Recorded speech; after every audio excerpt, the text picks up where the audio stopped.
Hello everyone. Current affair का अगला part लेके आया हूँ मैं आपके लिए। उम्मीद करता हूँ ये पार्ट आपके लिए काफ़ी इंपॉर्टेंट होगा और ये जितने भी वीडियो मैंने बनाए हैं उसको एक बार ध्यान से ज़रूर देख लीजिएगा, क्योंकि मैक्सिमम क्वेश्चंस इससे आने के चांसेस रहेंगे।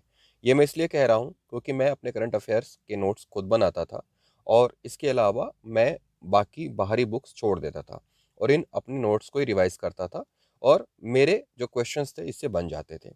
चलिए शुरू करते हैं। पहला, 58 शिक्षकों का सम्मान हुआ था। 54 को राज्य शिक्षक सम्मान मिला है और 4 को महान साहित्यकारों के नाम मिला है। तो कुल कितने शिक्षकों का सम्मान हुआ था? 58 शिक्षकों का। इसमें से 54 को राज्य शिक्षक सम्मान मिला है और 4 को महान साहित्यकारों के नाम पे सम्मान मिला है। अब ये जो 4 महान साहित्यकार हैं, ये कौन है और ये कौन है जिनको अवार्ड मिला है, यही ज़्यादा इंपॉर्टेंट है आपके लिए। तो पहला है पद्मलाल पुन्नालाल बख्शी सम्मान केशव राम वर्मा को। दूसरा है मुक्तिबोध सम्मान चोआराम वर्मा को। तीसरा है मुकुटधर पांडे सम्मान विजय शर्मा को। और चौथा है बलदेव मिश्र कमल किशोर ताम्रकार को। अब ये नाम याद रखना थोड़ा सा मुश्किल रहेगा, इसलिए मैं हमेशा ही कुछ ऐसे जो नाम डिफिकल्ट होते थे उसके लिए चीट कोड्स का इस्तेमाल करता था, शॉर्ट ट्रिक्स का इस्तेमाल करता था। जैसे कि पद्मलाल पुन्नालाल बख्शी केशव राम वर्मा, तो मैंने क्या किया है, पद्मलाल का प ले लिया है, केशव राम का के ले लिया है, तो ये हो गया है पके और मैंने इसको बना दिया है पके राम। तो पद्मलाल पन्नालाल और केशव राम ये हो गया। उसके बाद देखिए मुक्तिबोध चोआराम वर्मा, तो इसको मैंने चोमू बना दिया है। चो से चोआराम, मुंह से मुक्तिबोध। उसके बाद मुकुटधर पांडे विजय शर्मा, तो विजय का मुकुट, जो भी विजय हासिल करता है उसको मुकुट पहनाते हैं, तो विजय वाला ही मुकुट पहनेगा, तो मुकुटधर पांडे विजय। और बलदेव मिश्र कमल किशोर ताम्रकार, जो भी हॉलीवुड मूवी देखता होगा, कैप्टन अमेरिका की मूवी देखता होगा, उसको पता होगा कि वहां पे बकी नाम का एक कैरेक्टर है, तो मैंने इसको बकी नाम से कर दिया है। ब से बलदेव मिश्र और की से किशोर, कमल किशोर ताम्रकार। तो आप भी अपने स्टडी में जब इस तरह के चीट कोड्स का इस्तेमाल करेंगे तो आप देखेंगे आपके मेमोराइज करने की क्षमता काफ़ी बढ़ जाएगी और इस तरह से आप बड़ा से बड़ा कंटेंट बहुत शॉर्ट में याद कर सकते हैं। आईएसीपी अवार्ड मिला है, किसे मिला है? कोरिया जिले के एसपी रह चुके संतोष कुमार सिंह जो आईपीएस है उनको। तो 2021 अमेरिका में दिया जाने वाला आईएसीपी अवार्ड किसको मिला है? कोरिया जिले के पुलिस अधीक्षक संतोष कुमार सिंह को। फिलहाल ये कोरिया के एसपी नहीं है, लेकिन उस वक्त कोरिया के एसपी थे और ये आईपीएस है। ग्लोबल कम्युनिटी ऑस्कर अवार्ड नाचा, नाचा आपको पता ही है, नॉर्थ अमेरिका का एक संगठन है जो छत्तीसगढ़ के लोगों के द्वारा बनाया गया है। 10वें वार्षिक समारोह में हाउस ऑफ रिप्रेजेंटेटिव द्वारा नाचा को organisation of the year award से सम्मानित किया गया है। नाचा की शुरुआत कब हुई है? 2017 में शिकागो से। तो नाचा को ग्लोबल कम्युनिटी ऑस्कर अवार्ड मिला है और ऑर्गेनाइजेशन ऑफ द ईयर इसको बनाया गया है। आगे बढ़ते हैं। पैरालंपिक, पैरालंपिक ध्यान से देखिएगा, क्वेश्चंस आने की संभावनाएं हैं। पैरालंपिक 2020 कब आयोजित हुआ? अगस्त सितंबर 2021 में। कब से कब तक? 24 अगस्त से 5 सितंबर तक। ये 16वां क्रम था और इसका जो मोटो था यूनाइटेड बाय इमोशंस। भारत 24वें नंबर पे आया था, 5 गोल्ड 8 रजत और 6 कांस्य के साथ कुल 19 पदक। भारत से 54 खिलाड़ी इसमें शामिल हुए थे और कुल 162 देश इसमें शामिल थे। पहले स्थान पर चीन, दूसरे में ब्रिटेन और तीसरे में यूएसए। ये डाटा आप याद रखिएगा कि भारत 24वें स्थान पे। आप इस तरह से याद कर सकते हैं कि 24 सितंबर से ही शुरुआत हुई थी और भारत 24वें नंबर पे ही था।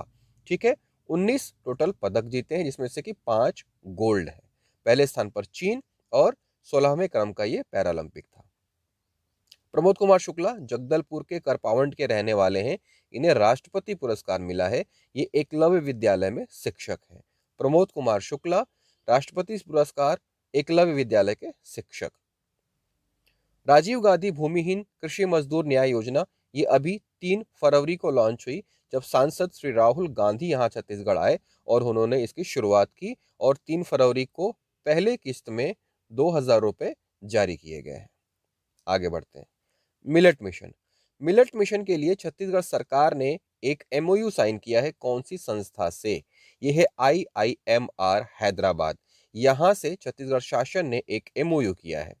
10 सितंबर को ये एमओयू हुआ है और इस मिलेट मिशन में छत्तीसगढ़ के 14 जिले शामिल होंगे। फिलहाल कोदो कुटकी रागी की विदेशों में भी मांग बढ़ी है, इसलिए छत्तीसगढ़ अब इसका ज्यादा प्रोडक्शन करना स्टार्ट कर दिया गया है। 24 सितंबर को यह मिशन लॉन्च किया गया था, ये आपको याद रखना है। किस डेट को ये लॉन्च हुआ और किस संस्था के साथ शासन ने एमओयू किया? आईएनएस ध्रुव। आईएनएस ध्रुव क्या है? यह देश का पहला सैटेलाइट और बैलिस्टिक मिसाइल ट्रैकिंग युद्धपोत है जो 2000 किलोमीटर दूर से आ रही मिसाइल को भी ट्रैक कर लेगा। इसकी पदस्थापना की गई है विशाखापत्तनम में और इसका निर्माण किया है हिंदुस्तान शिपयार्ड ने। आईएनएस ध्रुव क्या करेगा? ये बैलिस्टिक मिसाइल को ट्रैक करेगा, 2000 किलोमीटर की दूरी से ही ट्रैक कर लेगा। एमा रानू ये बहुत ही इंपॉर्टेंट नाम है। क्यों? क्योंकि ये मात्र 18 साल की हैं और उन्होंने यूएस ओपन जीत लिया है। ये ब्रिटेन की रहने वाली हैं। कनाडा की 19 साल की लेला फर्नांडिस को इन्होंने हराया। ऐसा पहली बार हुआ है जब यूएस ओपन की महिला एकल में दोनों ही टीनेजर्स फाइनल खेल रही थी। तो एमा रानू मात्र 18 साल की उम्र में इन्होंने यूएस ओपन जीत लिया कनाडा की 19 साल की लेला को हरा के। तो एमा रानू को आप याद रखिएगा, ब्रिटेन की रहने वाली हैं। भूपेंद्र भाई पटेल गुजरात के नए सीएम, किसकी जगह से? विजय रूपाणी के इस्तीफा देने के बाद ये नए सीएम बने हैं। अरूप कुमार गोस्वामी आपको याद होगा, छत्तीसगढ़ हाई कोर्ट के नए चीफ जस्टिस बने हैं। कौन से क्रम के बने हैं ये मैं बताऊंगा आपको, अगर आपको याद है तो बहुत अच्छी बात है। इनके पहले कार्यकारी चीफ जस्टिस कौन थे? जस्टिस प्रशांत कुमार मिश्रा। अब ये आंध्र प्रदेश के नए चीफ जस्टिस बन गए हैं। यहाँ पे आपको देखना ये है कि संविधान के किस आर्टिकल में जो आपका हाई कोर्ट का चीफ जस्टिस है उसके बारे में प्रावधान किया गया है। आगे बढ़ते हैं। विनोद कुमार शुक्ल। विनोद कुमार शुक्ल हाल ही में चर्चा में क्यों? क्योंकि इन्हें साहित्य अकादमी की प्रतिष्ठित फेलोशिप प्रदान की गई है। विनोद कुमार शुक्ल को साहित्य अकादमी की प्रतिष्ठित फेलोशिप प्रदान की गई है। ये हिंदी के प्रख्यात कवि और गद्यकार हैं। जो आपका साहित्य अकादमी पुरस्कार है 1968 में शुरुआत हुई थी, सबसे पहले सर्वपल्ली राधाकृष्णन को ये दिया गया था। विनोद कुमार शुक्ल की कुछ रचनाएं तो आपको याद होंगी ही। ठीक है, आगे बढ़ते हैं। छत्तीसगढ़ शासन ने महिला कोष योजना में 13 करोड़ रुपए का कर्ज माफ कर दिया है। महिला स्व सहायता समूहों पर यह 13 करोड़ रुपए का कर्ज लंबित था। शासन ने इनकी मदद करने के लिए यह कर्ज माफ कर दिया गया है। इसके अलावा अब जो महिला स्व सहायता समूह हैं उनके ऋण लेने की पात्रता जो है वो दोगुनी कर दी गई है। पहले 1 लाख था, अब बढ़ा के 2 लाख कर दिया गया है। और जो देय ऋण राशि थी वो भी 5 गुनी बढ़ा दी गई है। इसके लिए बजट में 2 करोड़ रुपए से बढ़ाकर 10 करोड़ रुपए का प्रावधान किया गया था। फिलहाल याद रखने वाला डाटा ये है कि 13 करोड़ रुपए का कर्ज माफ कर दिया गया था। किस योजना से? महिला कोष योजना से। अब आपका काम ये है कि महिला कोष योजना शुरू कब हुई थी वो डेट देख लीजिएगा। ठीक है। और ऋण लेने की पात्रता 2 गुनी, पहले कितनी थी? 1 लाख, और अब कितनी हो जाएगी? 2 लाख। आगे बढ़ते हैं। ग्लोबल इनोवेशन इंडेक्स WIPO 2021 में भारत को 46वां स्थान था, 2020 में 44वां स्थान था। तो वर्तमान में जो ग्लोबल इनोवेशन इंडेक्स है उसमें भारत का कौन सा स्थान है? 46। पहले स्थान पे कौन है? स्विट्जरलैंड। आगे बढ़ते हैं। छत्तीसगढ़ के राजमेरगढ़ को तपोवन के रूप में विकसित करने का निर्णय लिया है राज्य सरकार ने। राजमेरगढ़ कहाँ है? गौरेला पेंड्रा मरवाई GPM में। ये अमरकंटक से लगा हुआ एक गांव है और यहाँ पे बैगा आदिवासी निवास करते हैं। तो राजमेरगढ़ को तपोवन के रूप में विकसित किया जाएगा। आयुष्मान योजना के लिए छत्तीसगढ़ को 4 राष्ट्रीय पुरस्कार मिले हैं। किस लिए? प्रत्येक परिवार के कम से कम एक सदस्य के पंजीयन में देश में अव्वल है। चॉइस सेंटर के माध्यम से सबसे ज्यादा आयुष्मान कार्ड का पंजीयन हुआ है। आरोग्य मंथन 3.0 में पुरस्कृत हुआ है। और सूरजपुर जिले के चॉइस संचालक सुनील कुशवाहा पूरे देश में दूसरे स्थान पर हैं। तो इस तरह से 4 राष्ट्रीय पुरस्कार मिले हैं छत्तीसगढ़ को आयुष्मान योजना के लिए। 15 सितंबर से 30 सितंबर तक आयुष्मान पखवाड़े का आयोजन किया गया था। नेक्स्ट, कोवलम और ईडन बीच। कोवलम तमिलनाडु में है, ईडन बीच पुडुचेरी में है। इनको ब्लू फ्लैग दिया गया है। ब्लू फ्लैग, यहाँ पे जो बीच है समुद्र के किनारे उनको ब्लू फ्लैग दिया गया है। तो अब भारत के कितने ऐसे बीच हैं जिनको ब्लू फ्लैग मिल चुका है? कुल 10 ऐसे बीच है जिनको ब्लू फ्लैग मिल चुका है। नए कौन है? कोवलम तमिलनाडु और ईडन बीच पुडुचेरी। नेक्स्ट, खपरी ग्राम रायपुर में। खपरी ग्राम वर्धा की तर्ज पर सेवा ग्राम बनाया जाएगा। 3 फरवरी को इसका उद्घाटन कर दिया गया है। राहुल गांधी जो सांसद हैं उनके हाथों गांधी जी के ग्राम स्वराज की परिकल्पना यहाँ पे होगी। नवा रायपुर में 77 एकड़ जमीन का चिन्हांकन कर लिया गया है। उद्देश्य क्या है? ग्रामीण अर्थव्यवस्था को सुदृढ़ करना और आत्मनिर्भर ग्राम की कल्पना को साकार करना। खपरी ग्राम रायपुर में वर्धा की तर्ज पर सेवा ग्राम। आगे बढ़ते हैं। आयुष्मान भारत डिजिटल मिशन 27 सितंबर 2021 को इसकी शुरुआत की गई है। आयुष्मान भारत डिजिटल मिशन 27 सितंबर 2021 को इसकी शुरुआत की गई है। डेट याद रखिएगा, 27 सितंबर 2021। क्या है आयुष्मान भारत डिजिटल मिशन? आधार जैसी यूनिक पहचान मिलेगी और हर व्यक्ति का अपना यूनिक हेल्थ कार्ड होगा। नई दिल्ली से शुरुआत। केंद्रीय स्वास्थ्य मंत्री कौन है? मनसुख मंडाविया। 6 केंद्र शासित प्रदेशों में पायलट प्रोजेक्ट के तौर पर इसे शामिल कर लिया गया है। आगे, स्मृति मंधाना। स्मृति मंधाना कौन है? भारतीय महिला क्रिकेटर हैं और ये पहली भारतीय महिला क्रिकेटर हैं जिन्होंने डे नाइट टेस्ट में सेंचुरी लगाई है। गोल्ड कोस्ट ऑस्ट्रेलिया में ये मैच चल रहा था, pink ball day night test, और वहां पे स्मृति मंधाना ने टेस्ट लगाया। तो टेस्ट क्रिकेट में पिंक बॉल से डे नाइट टेस्ट में पहली महिला शतक लगाने वाली जो भारतीय है वो कौन है? स्मृति मंधाना। आगे बढ़ते हैं। गोबर से बिजली उत्पादन। गोबर से बिजली उत्पादन 3 जगह शुरू हुआ है, दुर्ग, बेमेतरा और रायपुर में। तो अक्सर हम समय के काल को स्थानीय भाषा में बेरा बोलते हैं, ठीक है। तो सुबह और शाम हमको बिजली की जरूरत तो पड़ती ही है, यानी कि 2 बेरा तो हमको बिजली की जरूरत पड़ेगी ही पड़ेगी, ठीक है। तो 2 बेरा से क्या हो गया? दुर्ग, बेमेतरा और रायपुर, 2 बेरा। अब दुर्ग, बेमेतरा और रायपुर में वो कौन कौन सी जगह है जहां पे गोबर से बिजली उत्पादन शुरू हुआ है? वो है सिकोला, राखी और बनचरौदा। तो 2 बेरा शराब। अगर स्थानीय आदिवासियों को आप देखेंगे तो वो अपनी शराब खुद बनाते हैं और सुबह शाम उसका सेवन करते हैं। तो इस तरह से हम देख सकते हैं कि 2 बेरा शराब का वो सेवन करते हैं। तो दुर्ग, बेमेतरा, रायपुर, सिकोला, राखी, बनचरौदा। कब से शुरू हुआ? 2 अक्टूबर से 150 किलोवाट तक की बिजली का उत्पादन होगा। आगे बढ़ते हैं। इन्वेस्टगढ़ छत्तीसगढ़। इन्वेस्टगढ़ छत्तीसगढ़ 2022। रायपुर में जनवरी 2022 में 27 जनवरी से 1 फरवरी 2022 तक छत्तीसगढ़ वाणिज्य एवं उद्योग विभाग द्वारा 1564 इकाइयों की स्थापना।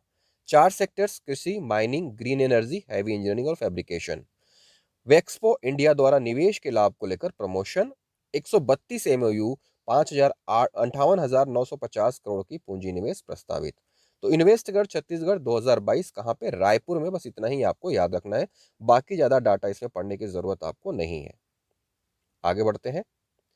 छत्तीसगढ़ के 5 ऐसे अस्पताल हैं जिनको राष्ट्रीय गुणवत्ता आश्वासन प्रमाण पत्र NQAS।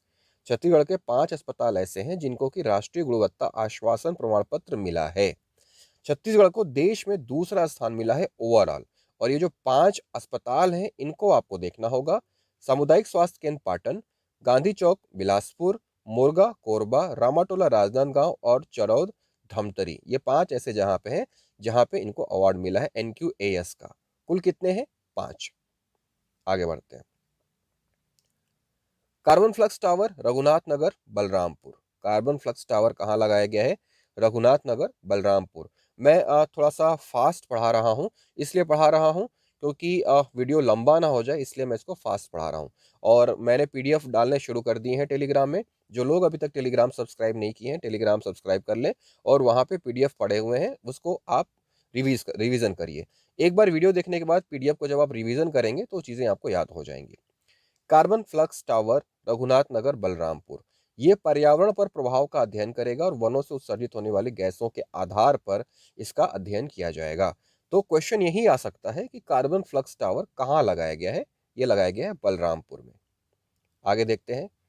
मक्का आधारित एथेनॉल संयंत्र कोंडागांव। दंतेश्वरी मक्का प्रसंस्करण सहकारी समिति। 135.98 करोड़ की लागत, प्रतिवर्ष 63,600 मीट्रिक टन मक्के का उपयोग होगा। नीचे का डेटा इंपॉर्टेंट नहीं है, बस ये याद करना है कि मक्का आधारित इथेनॉल संयंत्र कहाँ लग रहा है? कोंडागांव में लग रहा है। आगे बढ़ते हैं। राजीव युवा मितान क्लब का शुभारंभ, ये अभी 3 फरवरी को ही इसका शुभारंभ किया गया है। पहले 18 सितंबर बात की जा रही थी, लेकिन जो किस्त जारी की गई है 3 फरवरी को जारी की गई है माननीय सांसद श्री राहुल गांधी के द्वारा। आगे बढ़ते हैं। देवदास बंजारे स्मृति पंथी नृत्य पुरस्कार, राज्योत्सव के समय ये पुरस्कार शुरू किया गया है और पहली बार ये पुरस्कार दिया गया है। इसकी घोषणा 18 दिसंबर 2020 को की गई थी। राजपत्र में प्रकाशन 10 सितंबर को हुआ। ये इतना इंपॉर्टेंट नहीं है, इंपॉर्टेंट ये है कि ये पुरस्कार दिया किसको गया। तो ये आगे नवंबर के करंट अफेयर में मैं आपको बताऊंगा। अगर आपको याद है तो अच्छी बात है, और नहीं याद है तो एक बार इसको देख लीजिए। 50,000 रुपए का पुरस्कार दिया जाएगा और इसको देगा कौन? संस्कृति विभाग। तो संस्कृति विभाग अब कुल कितने पुरस्कार दे रहा है? अब संस्कृति विभाग की तरफ से कुल 8 पुरस्कार राज्योत्सव के समय दिए जा रहे हैं। नेक्स्ट देखते हैं हरिहर वैष्णव का निधन। हरिहर वैष्णव के बारे में आपने सुना होगा, इनकी रचनाएं भी आपने देखी होंगी। 19 जनवरी को इनका जो जन्म है वो दंतेवाड़ा में हुआ था और बस्तर के लोक अध्येता के नाम पे ये फेमस थे। हरिहर वैष्णव दंतेवाड़ा के रहने वाले, बस्तर के लोक अध्येता, और इनका निधन हो गया। तो इनकी रचनाएं एक बार जरूर देख लीजिएगा क्योंकि आने की संभावना है। 13वां ब्रिक्स शिखर सम्मेलन कहाँ पे आयोजित हुआ था? ये आयोजित हुआ है भारत में 9 सितंबर को। इसकी अध्यक्षता किसने की? प्रधानमंत्री नरेंद्र मोदी ने। BRICS at 15। कार्बी एंगलोंग शांति समझौता, ये क्या है कार्बी एंगलोंग? कार्बी एंगलोंग दरअसल एक गुट है जो कि असम में है और लगातार वहां पे हिंसा हो रही थी।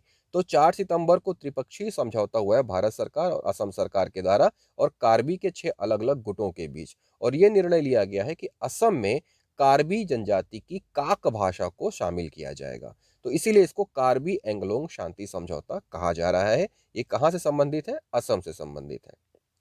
लद्दाख नया आपका जो है केंद्र शासित प्रदेश है, तो यहाँ का राष्ट्रीय पशु एवं पक्षी जानना आपके लिए जरूरी है। हिम तेंदुआ और ब्लैक नेक्ड क्रेन।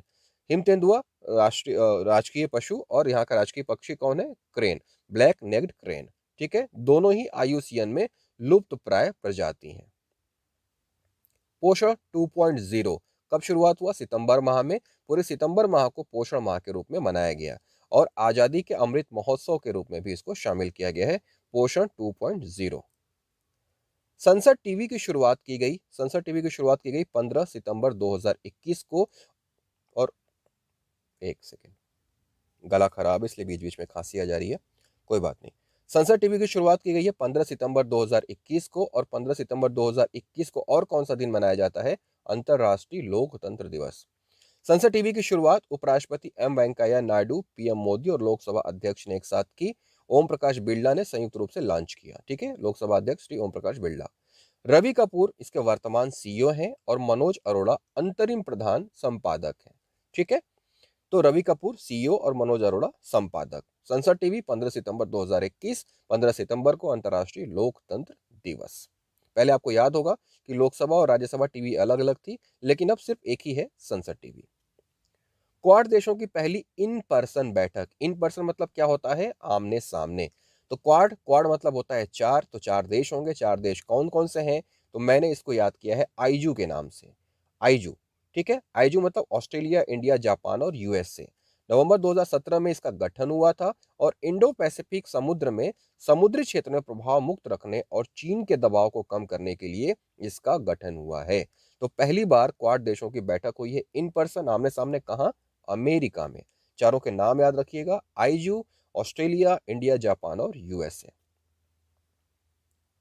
छत्तीसगढ़ में 7 नए खेल अकादमी स्थापित किए गए हैं। बिलासपुर में 4 और रायपुर में 3। उद्घाटन किसने किया है? मुख्यमंत्री ने। कुछ नए जो है पदस्थापनाएं हुई हैं। पंकज कुमार सिंह बीएसएफ के नए डीजी, संजय अरोड़ा आईटीबीपी के नए डीजी और JB Mahapatra chairman of CBDT. ये नाम आप याद रखिएगा, Pankaj Singh BSF, Sanjay Arora ITBP, JP Mahapatra CBDT के chairman. Next, project Udaan. Project Udaan की शुरुआत किसने की है? क्वेश्चन ऐसे ही बनेगा, आईआईटी बॉम्बे ने। प्रोजेक्ट उड़ान है क्या? पाठ्य पुस्तकों और अन्य अध्ययन सामग्री के अनुवाद को सक्षम बनाता है। तो प्रोजेक्ट उड़ान किसने शुरू की? आईआईटी बॉम्बे ने। आईएनएस एरावत। एरावत किसका आपका पर्यायवाची है? हाथी का। हाथी कहाँ के फेमस हैं? थाईलैंड के। तो आप इतना याद रखिए कि आईएनएस एरावत मिशन सागर कोविड राहत सामग्री के साथ थाईलैंड पहुंचा था। तो थाईलैंड को कोविड राहत सामग्री पहुंचाने वाले जहाज का क्या नाम था? आईएनएस एरावत, मिशन सागर के अंतर्गत। El Salvador. एल साल्वाडोर एक छोटा सा देश है। यहां पे इसका जिक्र हम क्यों कर रहे हैं? बिटकॉइन जो कि क्रिप्टो करेंसी है, आभासी मुद्रा है, इसको कानूनी मुद्रा के रूप में अपनाने वाला दुनिया का पहला देश बन गया है एल साल्वाडोर। बिटकॉइन पहला देश। राज्य का पहला भिक्षुक पुनर्वास केंद्र कहाँ खुला है? ये खुला है रायपुर के मोआ में। समाज कल्याण विभाग और जिला प्रशासन के द्वारा इसको खोला गया है। मोर जिम्मेदारी अभियान क्या है? मोर जिम्मेदारी अभियान है प्रदेश में 100% कोविड वैक्सीनेशन के लिए। इसका संचालन यूनिसेफ और एकता परिषद के द्वारा किया जा रहा है और 20 जिलों के 600 दुर्गम गांवों में इस अभियान को चलाया जा रहा है। मोर जिम्मेदारी अभियान 100% वैक्सीनेशन हेतु। आगे बढ़ते हैं। सक्षम बिटिया अभियान कहाँ शुरू किया गया? सक्षम बिटिया अभियान शुरू किया है राजनांदगांव जिला प्रशासन ने। क्यों? बालिकाओं को सक्षम और मजबूत बनाने के लिए। ये नीति आयोग का फ्लैगशिप कार्यक्रम है और पिरामल फाउंडेशन के सहयोग से सक्षम बिटिया अभियान चलाया जा रहा है। क्वेश्चन क्या आ सकता है? कहां पे संचालित है? राजनांदगांव में। एक पोर्टल लॉन्च किया गया है, उसका नाम है एकीकृत किसान पोर्टल। 8 सितंबर 2021 को लॉन्च किया गया है और किसानों को पोर्टल पर एक ही बार पंजीयन कराना पड़ेगा और उसके बाद विभिन्न योजनाओं का लाभ उन्हें मिल सकेगा। इसीलिए इसको क्या किया गया है? एकीकृत किसान पोर्टल 8 सितंबर 2021 को। आगे बढ़ते हैं। न्याय आपके द्वार अभियान। न्याय आपके द्वार अभियान शुरुआत 17 सितंबर से, इंपॉर्टेंट है तो याद रखिएगा, 17 सितंबर से इसकी शुरुआत की गई है। क्यों? कानूनी जागरूकता के लिए हाट बाजारों में लीगल क्लिनिक लगेंगे। ठीक है, उस वक्त जस्टिस प्रशांत मिश्रा थे, 2 लीगल एड क्लिनिक से इनकी शुरुआत की थी, लेकिन अभी जस्टिस चेंज हो चुके हैं। तो न्याय आपके द्वार अभियान 17 सितंबर से शुरुआत, हाट बाजारों में लीगल क्लिनिक लगाने के लिए। मुख्यमंत्री लोक कलाकार प्रोत्साहन योजना, 100 कलाकारों को प्रति वर्ष प्रोत्साहन राशि दी जाएगी। शुरुआत कब हुई है? 10 सितंबर 2021 को राजपत्र में इसका प्रकाशन किया गया है, लेकिन इसके लिए चिन्हारी पोर्टल में पंजीकरण कराना अनिवार्य है। तो जो लोग कलाकार चिन्हारी पोर्टल में अपना पंजीकरण कराएंगे, उनमें से 100 को मुख्यमंत्री लोक कलाकार प्रोत्साहन योजना के अंतर्गत प्रोत्साहन राशि दी जाएगी। इसके लिए शर्त यह है कि कलाकारों की वार्षिक आय 96,000 रुपए से अधिक नहीं होनी चाहिए। Okay, next. कोदो प्रसंस्करण केंद्र। कोदो प्रसंस्करण केंद्र 14 जिलों में संचालित है। ये कौन कौन से जिले हैं? बस्तर संभाग के 7 जिले, सरगुजा संभाग के 5 जिले, राजनांदगांव और कवर्धा। तो 7, 5, 12, 1, 13 और 1, 14। तो कोदो प्रसंस्करण केंद्र कितने जिलों में चल रहा है? 14 जिलों में।